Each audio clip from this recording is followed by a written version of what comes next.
अकेले चलने की हिम्मत रखो। सुबह का वक्त था। सड़क किनारे सब्जियों की ठेली सज रही थी। टमाटर, आलू, फूल गोभी और हरी धनिया की खुशबू हवा में घुली हुई थी। उसी ठेली के पास एक दुबला पतला लड़का बोरी उठाए खड़ा था।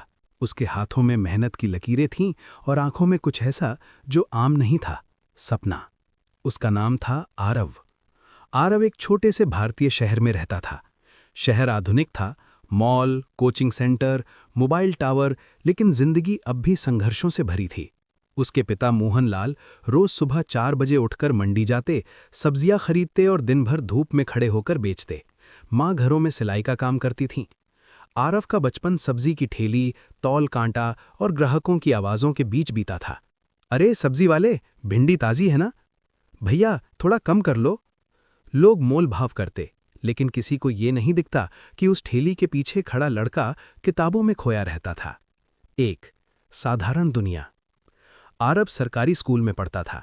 स्कूल की इमारत पुरानी थी, लेकिन उसके सपने नए थे। वो पढ़ाई में अच्छा था, खासकर गणित और विज्ञान में।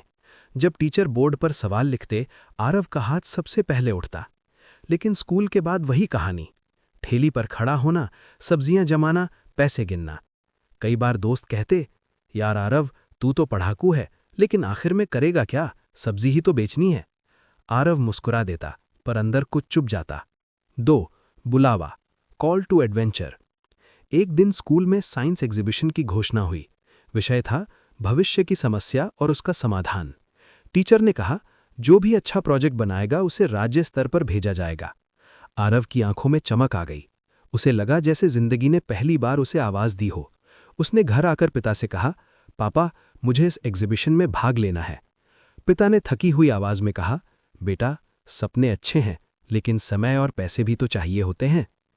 आरव उलझन में पड़ गया। उसके पास ना लैपटॉप था, ना इंटरनेट, ना महंगे सामान। रात को छत पर लेटे लेटे उसने सोचा, शायद दोस्त सही कहते हैं, मैं अकेला हूं, मेरे जैसे लोग बड़े सपने नहीं देखते।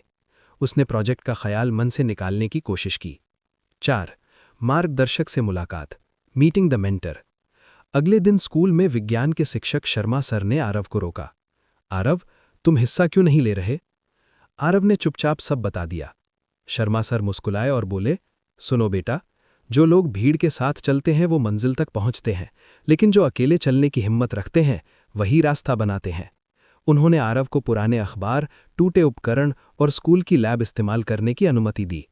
5 सीमा पार करना, क्रॉसिंग द थ्रेशहोल्ड।